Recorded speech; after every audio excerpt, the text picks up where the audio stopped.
Hi, welcome to Joyful Sober. I'm Alison Lasek, the host, and typically this series is all about having conversations with, creative, inspiring, and productive people who think the topic of quitting booze is worth having a chat to me about. But today I'm here on my own. I put a post up on social media asking if people would like to hear a bit more detail about my own story and what some of their questions for me might be. And yeah, I got a great response back and some questions that are really centered around, why I quit, when I quit, and the benefits and the hurdles that I confronted along the way. So I'm going to get into that. But first, I'd like to acknowledge the traditional owners of the land where I'm recording this conversation, which are the Boonwurrung and the Wurundjeri people of the Kulin Nation. I'm here in the Melbourne CBD. I'd like to pay my deepest respects to elders past, present and emerging, and extend that to any Aboriginal or Torres Strait Islander people who've been enjoying Joyful Sober and who are listening to my story today. So yeah, thank you so much. To kick into it, I guess, I started Joyful Sober because when I stopped drinking, that was when I really discovered how many benefits there were and how much it really added to my life, where for a long time I'd been quite fearful about what a decision like that might mean for my own relationships and all facets of my life. So, from my partner, we would spend our holidays doing things like going on whiskey tours in Scotland to my best friend Anna, who I loved meeting for a drink. And every job that I'd ever had, drinking was an integral part of the culture. So just wrapping my head around what that might look like if I stopped seemed really challenging and really hard and sort of the opposite of joyful.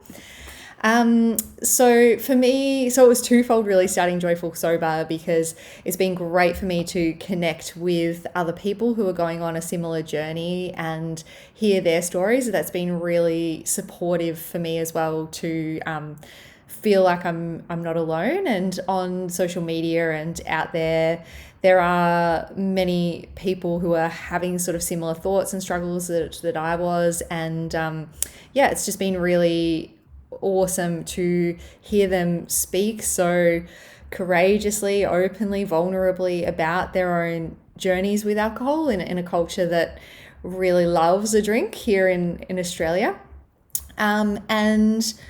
And also, I guess, when I started to realize just how powerful removing alcohol was from the equation for me in my life, I felt really compelled to start to share some of that with other people, not necessarily in a way that it's going to be the same for everyone, but just feeling like if I had heard more stories like that, it might have been different when I was sort of really struggling with the concept of having a break from booze or of quitting. So yeah, for me, I stopped drinking in January this year, 2021. So it's been about 9 months. It was the 5th of January when I stopped, so a few days after New Year. In that time, COVID was still around in Melbourne and we weren't completely open, but we were able to go out and party. The city fireworks in Melbourne had been cancelled on New Year's, but there were still bands and things happening. My partner and I went to see Bob Log 2 at a venue in Collingwood, which was a great dance party, pretty loose and wild. Everyone crowded together on the dance floor, which felt amazing. I really enjoyed it. I was drinking far too much. This is probably another part to my story as well. I was battling with rosacea that was triggered by alcohol. So I'd switched all my drinking to whiskey because that didn't seem to affect my skin. I wasn't having these reactions that would send me home with ice packs on my face, or in the bathroom trying to cool everything off with water. So it was whiskey only, and that night it was double Jack Daniels on the rocks, and I was dancing and I was spilling it all over myself, and I spent a lot of money, but it was seemed like a really great night, which it was.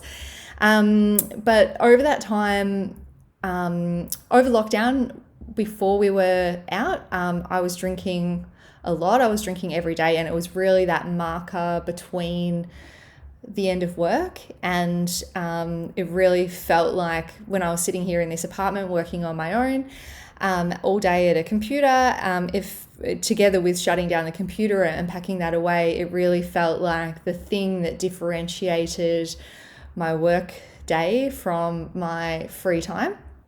And I didn't necessarily feel like I had a problem with alcohol. And looking back, it was a really big part of my life, but I'm not sure it ever went into a territory which anyone would call problematic. Certainly my friends and family wouldn't have said that.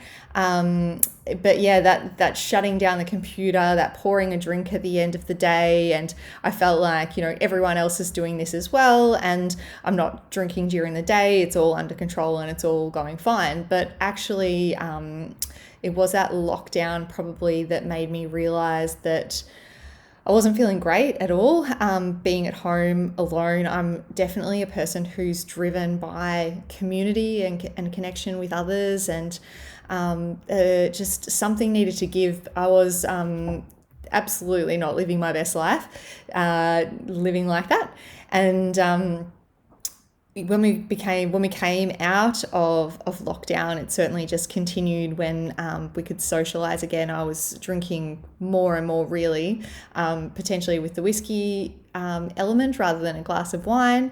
It was sort of harder to track how much I'd had because my partner Daryl and I would have a whole bunch of different bottles open, and that was just sort of where the drinking was at when I really felt like I need to do something about this. I need to have a bit of a break. And the idea of an alcohol-free day, I'd sort of stopped having those, and the idea of having an alcohol-free day felt quite hard. And I maybe did a couple before or around Christmas, but I wasn't very committed, let's say. And there was always some reason why this day shouldn't be an alcohol-free day. Like I was going out with one of the days that I planned to be an alcohol-free day, I'd forgotten that I was meant to be meeting up with some old work colleagues. And then obviously as soon as I got there and everyone was ordering drinks at the bar, I was too. Then I was like, okay, Christmas Eve, Daryl and I are just home on our own. This is going to be alcohol-free day. And he was pouring a whiskey and offering me one. And I thought, what are you doing? It's Christmas Eve. Like, you can't be such a party pooper. We're just definitely going to have a drink. And I realized that in my life, there's just a lot of reasons and opportunities to always have a drink, I suppose. And that if I was going to have a break or going to stop, then I needed to confront some of that. So yeah, it was the 5th of January when I finally decided, okay, today's the day, we're having a good break, or, at least until the weekend. I think it was the Monday, the first day going back to work after New Year, and I'd been out with my friend Anna and drunk a lot that night and was feeling pretty dusty as I realized I didn't have any clothes out or lunch packed, and it was the first day back in the office for the year. And the day went fine. It was pretty average, but everyone would have been trying to get back into it after the holidays and a break. And but that night I was thinking, yep, okay, going to have a break, and that's when it all sort of kicked off. And I really think that this I never said to myself at that time that I'm never going to drink again. It was just a break that kept getting extended. But as I got more confidence that, I can do this, I've had, for me, actually, every time I have a drink, then I want to have another drink. And similarly, once I have an alcohol-free day, it's easier to have another, versus if I've had a big run of just drinking most days, it becomes sort of mentally harder, a bigger hurdle, and it's harder to find the right time, and there's always excuses. And so this break, I'd never really, I don't think, even had a weekend off since I was 18. I moved down to Melbourne from Wagga. I grew up in country New South Wales, and I started at uni at Monash, and I lived on campus, and drinking was such a big part of campus culture, which I really dove straight into, moving down here on my own without any friends or anyone that I knew from my high school, who many of them went to sort of Sydney. It felt like I really needed to be a part of all of the social things that were happening, and being a part of that meant drinking. And so right from, that moment, alcohol was so intertwined with community and friendships, which are a really important part of my life and always have been. And also intertwined with my idea of what fun was and joy. So to think about cutting that out really, although the idea might have bubbled up a couple of times in my subconscious, it never felt like something for me or something that I would ever do or could do, that I would miss it too much, that, a break would probably be all that would be possible, or all that I would do or be up for. And so once I did get the alcohol out of my system, I started to realize that I was feeling better. And this happened, I think, reasonably quickly. I like my rosacea obviously was a big thing, that wasn't flaring up. My skin was looking better quite quickly. I think also I've had this sort of low level of anxiety or just tension in my shoulders. Like I carry a lot of stress here, and I always have struggled sleeping. So if things are on my mind, winding down at night and falling asleep has been something I've struggled with, and bouts of insomnia on and off throughout my adult life as well. And I thought that alcohol sort of helped relax me and helped ease that tension and helped me sleep. But what I sort of quickly found was that when I got it out of my system, although it's maybe scary for me lying there at night completely sober thinking, how am I ever going to fall asleep? And that thought of not being able to fall asleep is self-perpetuating. I realized that even though it might take me quite a bit longer to fall asleep, I was waking up much, much more rested.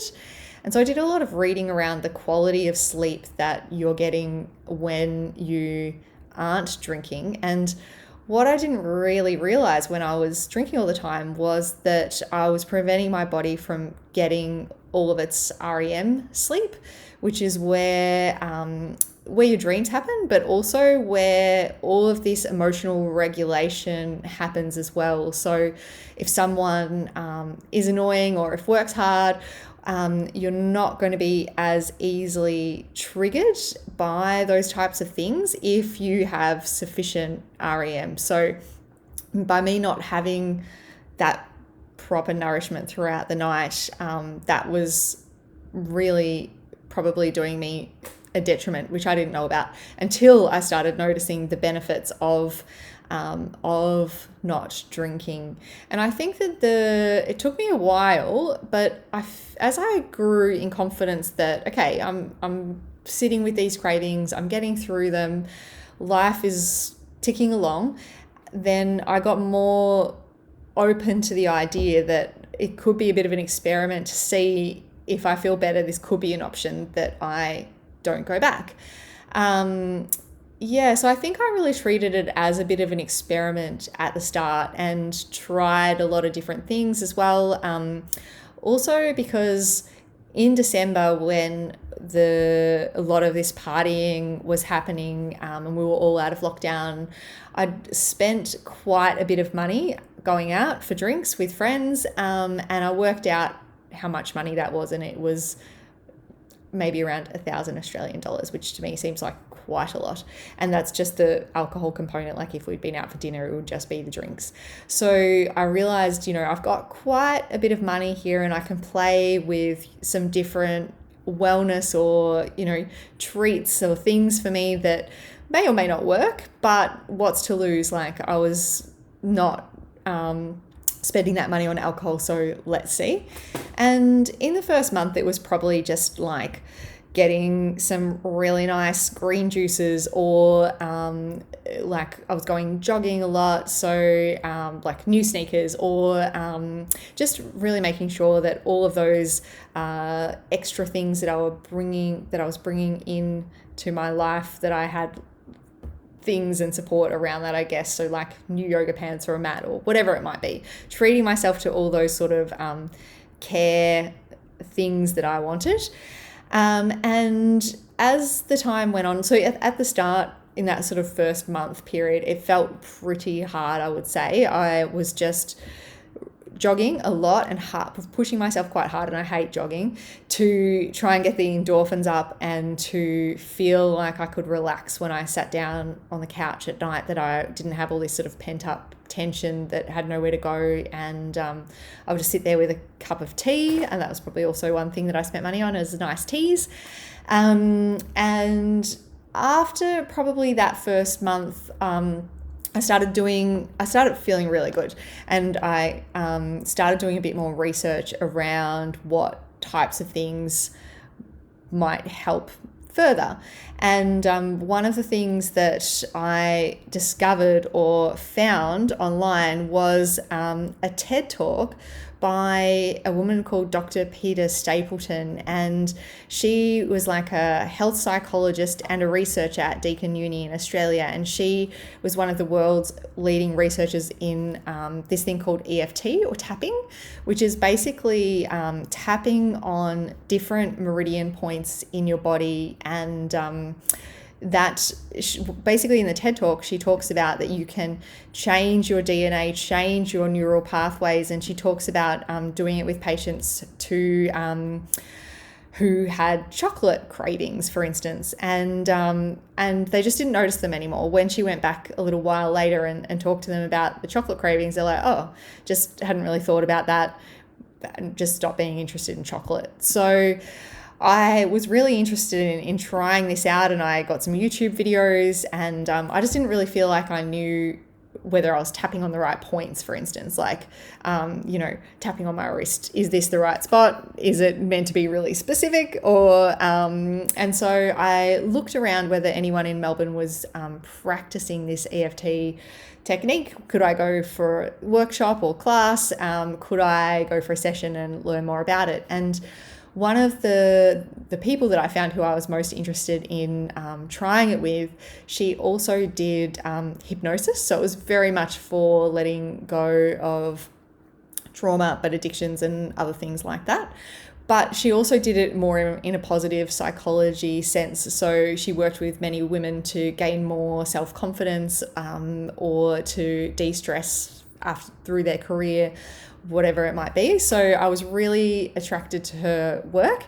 And we did 3 sessions together where I learned the techniques of tapping, but also worked on not self-hypnosis. She actually had me on a bed, and these hypnosis sessions were really just like a deep visualization where she would send positive messages to my subconscious, in theory. She was sort of sitting there saying things like, I'm confident in my own skin when I haven't had a drink, and sending these sort of positive messages to me while I was in a deep meditation, basically. And when I got home from that first session with her and I sat down on the couch at night, I really could tell for the first time I wasn't feeling like I was missing something by not having a drink as part of that wind down routine. So although maybe I didn't think about hypnosis as a thing I needed, and this was probably already at about the 1.5-2 month mark, so it wasn't as if I needed it to stop, but it really changed me from this space of feeling like I was missing out, feeling like I might be missing out on something by not drinking, into this space of just peace and comfort and relaxation without the drink. So that was something huge and really powerful, and it was just through my openness to experiment that I ended up there. And yeah, meditation was a big one as well. Also, I was reading a lot of Quit Lit and listening to podcasts. I listened to Annie Grace's 30-day alcohol experiment book.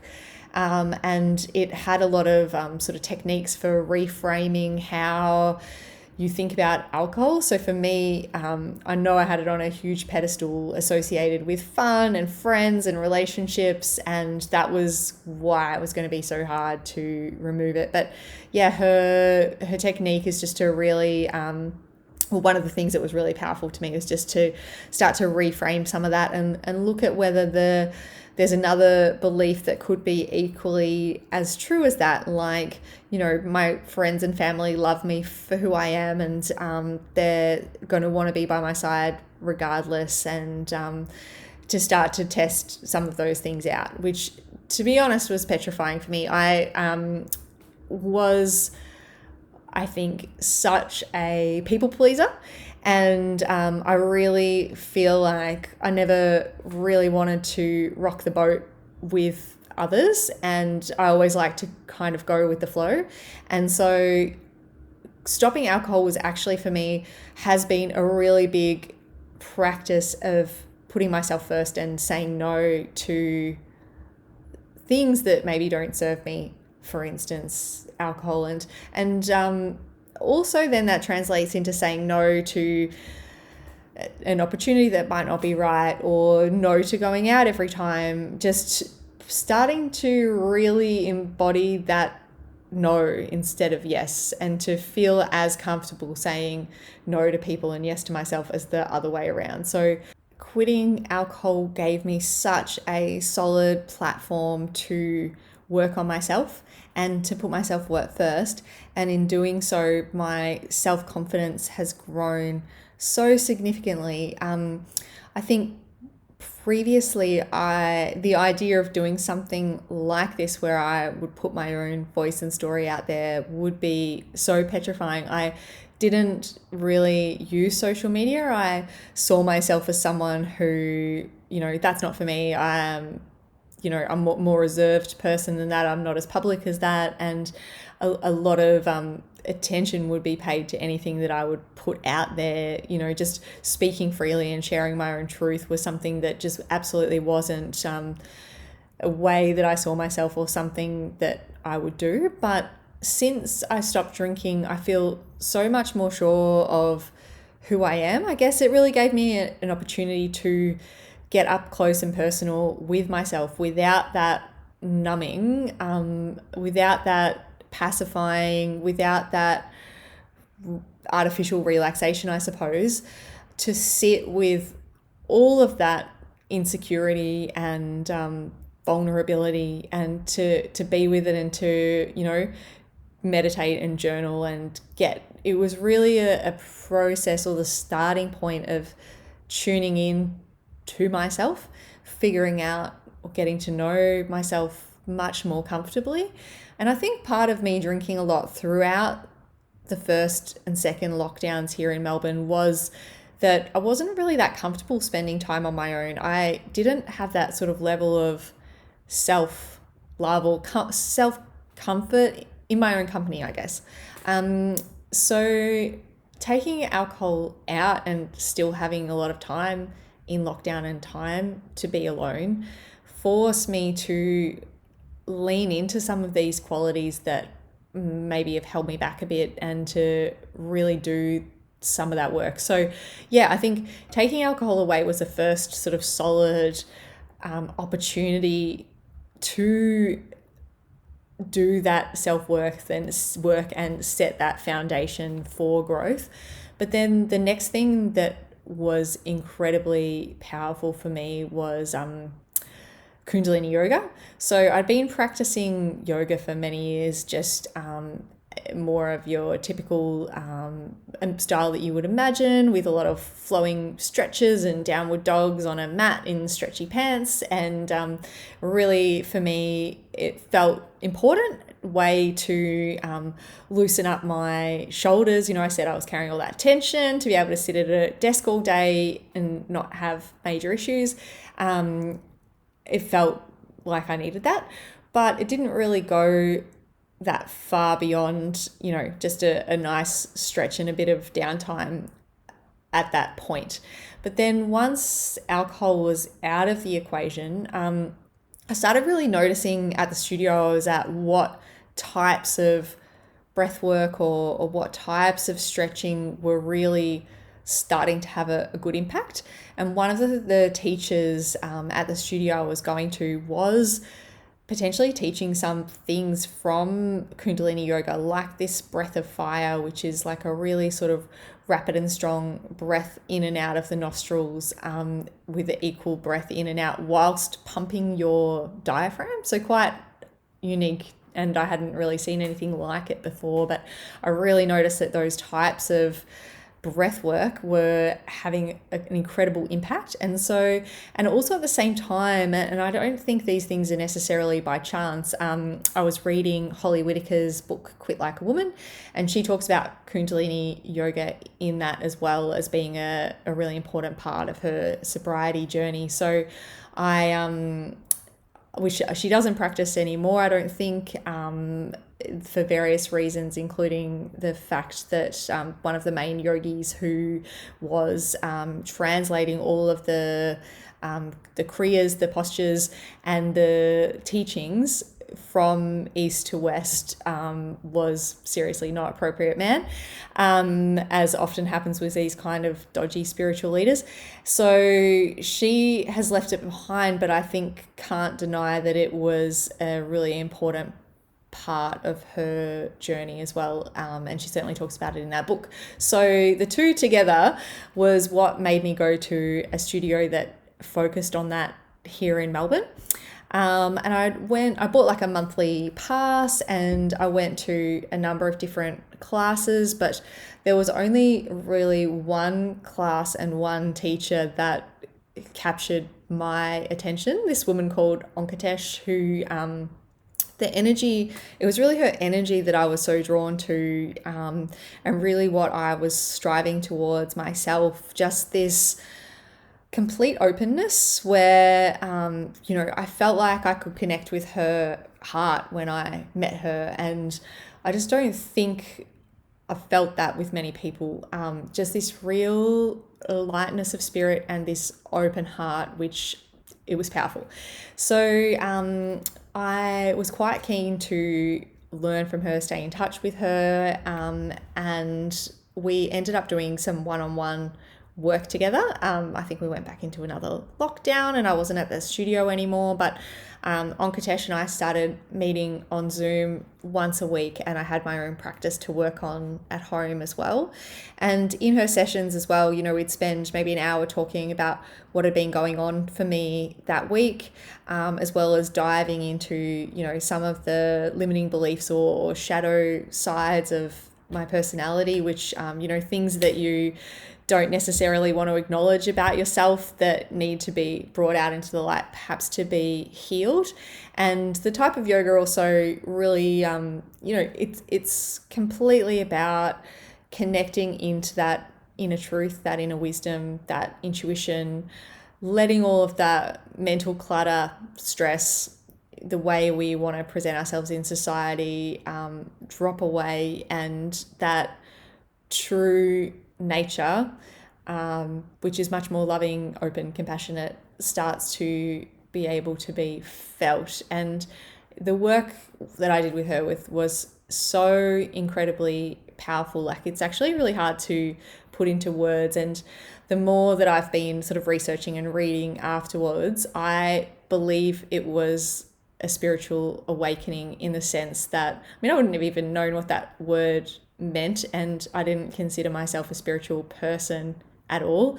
But what I felt was just this deep connection to something bigger than myself, which was really nature and the creative power in the world, which sounds so weird, but I think I've always been interested in human creativity, but then it was almost like that sort of became inseparable from this bigger creative forces of the universe. So I started watching documentaries on meteors. I've even started studying astrology. I'm really was never interested in science at school. I don't even know what the planets are called or what order they were in, but suddenly these new interests start opening up where I feel like much more inextricably part of the universe, which feels really nice and quite freeing in many ways. And I've noticed huge changes in the way I show up in my relationships. Like, for instance, a big one is with my mum. I think I might have mentioned this in the conversation with Ty, but I used to get really triggered by things that my mum would say or do, which are probably just a reflection of parts of myself maybe that I wasn't that comfortable with, or who really knows. I felt very previously, if someone had a different belief to me, particularly if it was someone I loved or my family, I found that quite confronting. But now it's almost like I just have this peaceful approach where everything can just be and coexist, and there's not really a right or wrong belief, and I don't really feel as that's really helped with COVID as well. Previously, I was watching the numbers of COVID cases in Victoria go up and down and riding the waves of anxiety with the new announcements and roadmaps coming out to when we are not going to be in lockdown anymore. Whereas I've just developed this new sort of sense of peace that everything just will be how it is. And, we've got to just make the most joyful moments of the everyday life. And that's one big thing that I think alcohol sort of changed for me as well. Previously, I would be feeling as though the joy happened when we went to a bar and had a drink or knocked off and poured a whiskey, where now I feel as if every moment of the day is a gift and something to hold really dear. And fun can happen anytime. Like, a good song comes on a radio at work and I am having the best moment. I'm out for a walk, even my walk around the city or down along the river, and everything is really beautiful. And that's been quite magical, and something that I can't really describe or stress enough about how sort of pivotal or life-changing some shifts like that can be. It's really taken me out of this space of, I guess, maybe apathy towards life, or just plodding through. I didn't even really realize, and it's only looking back that things look maybe a bit Groundhog Day: go to work, knock off, have a drink.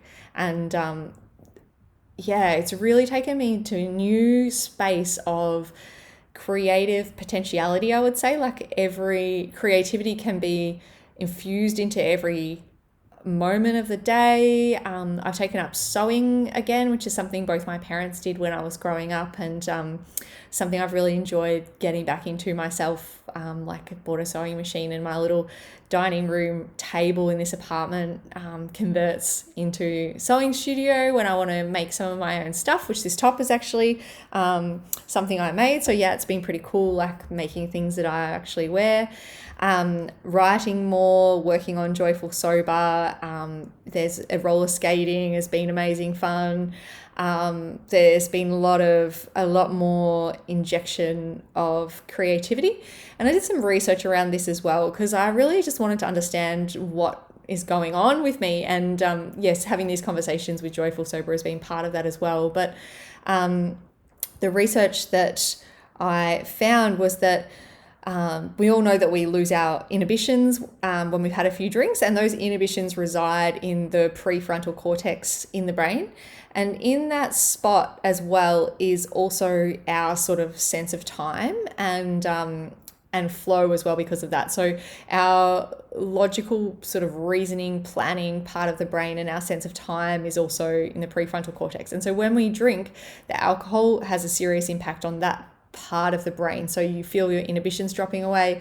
Often I would feel like no time had passed when I'd been sitting at a bar with people for 6 hours. But now if I go there and I'm not drinking, time goes at its normal pace, and 6 hours is far too long to spend sitting there. Like an hour or two is more than enough often, depending on who you're with, obviously. And so, I found that this part of the brain where we're trying to relax it with alcohol, but actually when we get into creative flow, when we hit a flow state, the prefrontal cortex basically switches off as well. So, if I'm into my sewing and I just lose sense of time and everything's just flowing, that is the prefrontal cortex being switched off naturally. And that is a really healthy state to be in. We can extend our lives by reaching that flow state. It's really powerful for our well-being. And I do sometimes wonder about if the reason why people who are incredibly creative and they want to hit this flow state but maybe can't access it always as naturally, might want to use alcohol in that creative process to try and replicate, I guess, that flow state. So I do feel for artists and creatives who have struggles with alcohol, but I do wonder, if the two aren't inextricably linked, and if we creative people might not be a bit more susceptible to the lure of alcohol, because it helps. It's almost a quick way of getting to that flow state that we're trying to reach naturally. So that's been really interesting. I feel as though what I have to give to the world is so much more than what I have been doing. It's just sort of this pure creative potentiality and energy that's there that I'm sort of still learning how to tap into, and thinking much more about like, what is my purpose? What do I want to do over the next 6 months, 12 months?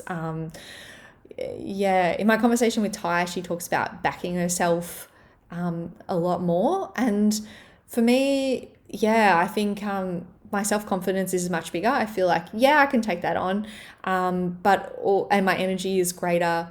But there's also this feeling of, I'm meant for something big, and I'm just figuring out what I strategically want to put that energy into. So it's been an incredible journey. It hasn't been very long yet, and must say I'm more excited about what's possible than missing alcohol, or I don't really think about it at all, to be honest. And I know everyone's on their own journey with that, but I do think some of the work maybe that I did around that tapping, hypnosis, yoga, meditation, etc., I think has really helped just to let alcohol go. And I will say there was a bit of a grieving process as well. I did cry as well to let go of alcohol. I went for a massage, and I think that day was the day where I felt as though I was shifting gears from being on a break from drinking to being like, no, I actually want to make this a permanent change, and really grieving that alcohol out of my life, almost like it was a relationship that I'd been in for a really long time that I realized was quite negative for me, like a really bad partner where you stay in it for so long because you think that you're getting all this good stuff out, but slowly over time you realize that perhaps you might be better off on your own, and but it's still hard to say goodbye. And that was really the journey, and we're all on our different paths with that, but 9 months later, I'm not looking back at all. It's been an incredible ride. I don't think I've ever had a year with so much self-transformation. It's completely incredible. So I think I've covered off all of the questions that I got sent through, which were mostly around wanting to hear about that story and that journey, when it kicked off, and how long it's been going and how it's been. So, but I am happy to answer any more questions that people might have once they've seen it or whatever. So just reach out on social media it's been weird being on my own here, but it's been fun. So I hope you enjoyed it.